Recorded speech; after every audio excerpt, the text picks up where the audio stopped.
میں کہانت کا ساکرامنٹ حاصل کیا۔ فادر بن کر آپ تورینو واپس آئے، جہاں فادر کافاسو مقدس فرانسس آف اسیسی انسٹیٹیوٹ کے انچارج تھے، جو ڈائسیزن کاہنوں کی تربیت کرتا تھا۔ بہت سے غریب لوگ کچی آبادیوں میں رہتے تھے، جو گاؤں سے اپنی زندگیوں کو بہتر بنانے کی غرض سے یہاں آئے تھے۔ آپ پڑھائی کے دوران فادر کافاسو کے ساتھ جیل میں ملاقات کے لیے بھی جاتے، اور پڑھائی ختم کرنے کے بعد آپ کو تورینو کے ہی ایک اور قریبی پیرش میں منتقل کیا گیا۔ یہاں بھی آپ جیل میں قیدیوں سے ملاقات کے علاوہ مذہبی تعلیم پڑھاتے اور کئی قریبی پیرشوں میں رسالت میں بھی معاونت کرتے۔ اسی دوران آپ کو نوجوان مجرموں کی اصطلاح کی فکر ہونے لگی۔ آپ نے یتیم اور ترک کیے گئے لڑکوں کے ساتھ کام کرنا شروع کیا، انہیں مذہبی تعلیم پڑھاتے اور ان کے لیے روزگار بھی تلاش کرتے۔ آپ نے محسوس کیا کہ آبادی اور نقل مکانی کے بڑھنے کی وجہ سے پیرش میں مختلف روایتی طریقہ کار ناکافی ہے، لہٰذا آپ نے لڑکوں سے وہاں ملاقات کرنا شروع کی جہاں وہ کام کرتے تھے، اور مارکیٹ اور دکانوں میں ان کے ساتھ اجتماع کرنے لگے۔ آہستہ آہستہ ایسے لڑکوں کی رہائش کا انتظام کرنا، مذہبی تعلیم پڑھانا، ان کی پڑھائی کی فکر کرنا اور بہتر ذریعہ معاش تلاش کرنا آپ کا مستقل پیشہ اور مشن بن گیا۔ مئی 1847 میں آپ نے کرائے کے اپنے گھر میں، جہاں آپ اپنی والدہ کے ساتھ رہائش پذیر تھے، ایک لڑکے کو پناہ دی، اور پھر آپ کی والدہ اور آپ نے یتیموں کو گھر میں رکھنا شروع کر دیا، اور بہت جلد ان کی تعداد بڑھنے لگی، یہاں تک کہ بڑھتے بڑھتے آخری وقتوں میں تقریباً 800 تک بھی پہنچ گئے۔ آپ فادر جوزف کافاسو کے زیر اثر روزگار کی تلاش میں شہر آنے والے غریب اور نظر انداز شدہ لڑکوں کی حالت زار کو بہتر بنانے کی تگ و دو میں رہتے۔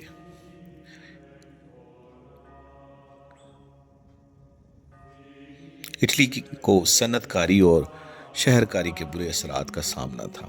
آپ نے اپنی زندگی گلی کوچوں میں تعلیم کو عام کرنے، نابالغ مجرموں اور دیگر پسماندہ نوجوانوں کی زندگی کو بہتر بنانے میں صرف کی۔ آپ نے سزا کی بجائے محبت پر مبنی تدریسی طریقہ ایجاد کیا، جو بعد میں روک تھام کے سلیشن سسٹم کے نام سے مشہور ہو گئے۔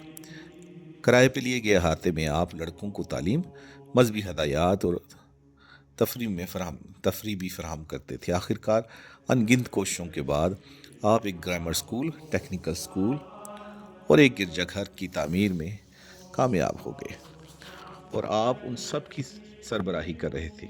آپ نے مقدس فرانسس آف سیلز کی روحانیت اور فلسفہ کو اپنایا۔ آپ مقدسہ مریم کواری اور مدد مسیحیوں کے پرجوش عقیدت مند تھے۔ آپ کو عالم کی نسبت عملی شخصیت قرار دیا گیا۔ آپ ایک غیر معمولی مورخ تھے۔ آپ نے رومی ریاست کے زوال کے نام سے اطالوی تاریخ کا مجموعہ تحریر کیا، جس کا ترجمہ بھی کیا گیا، اور تاریخی عالم قدیم سے جدید تہذیب کی بنیاد پر اس کی ثقافتی اہمیت کو جانتے ہیں۔ آپ ایک قابل سوانح نگار بھی تھے۔ آپ نے فادر کافاسو کے سوانح عمری تحریر کی، جو آپ کے استاد رہے تھے۔ آپ مقدس دومنک ساویو کے معلم بھی رہے تھے۔ آپ نے ان کی بھی سوانح عمری تحریر کی، جو ان کو مقدس بنانے کے سلسلے میں بہت معاون ثابت ہوئی۔ اس کے علاوہ آپ نے ایک مقبول اور فصیح و مبلغ کے طور پر بھی شہرت حاصل کر لی، کیونکہ آپ اپنی جادوئی چالوں اور کرتبوں سے ہجوم کی توجہ حاصل کرنے میں کافی ماہر تھے۔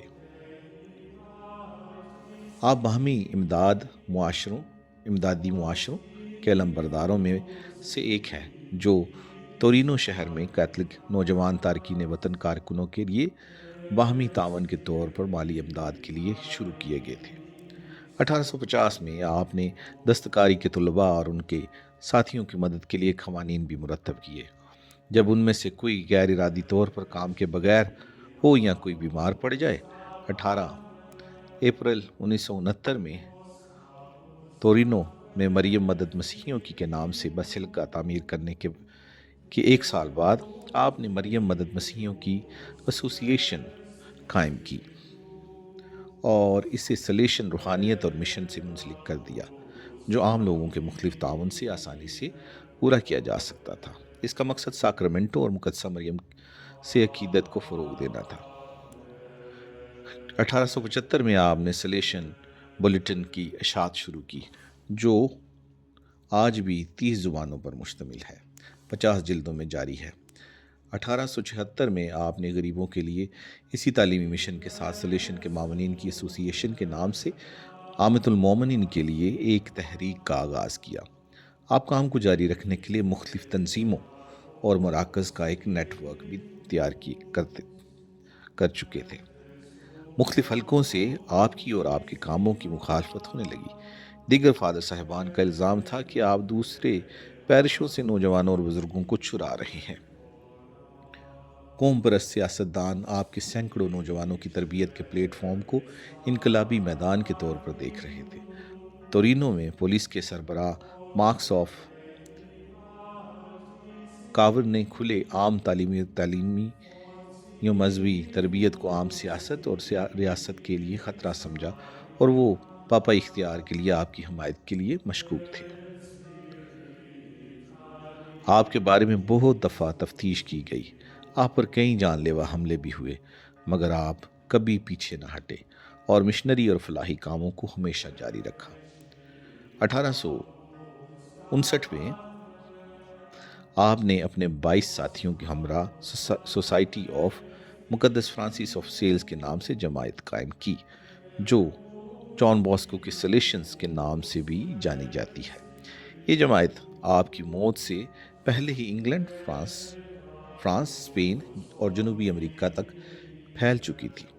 1872 میں ایسا ہی مشنری مقصد لیے آپ نے نوجوان لڑکیوں کے لیے بھی مقدسہ میری دومینیکا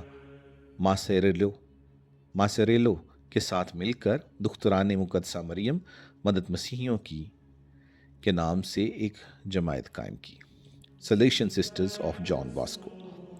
آپ نے 31 جنوری 1888 کو وفات پائی۔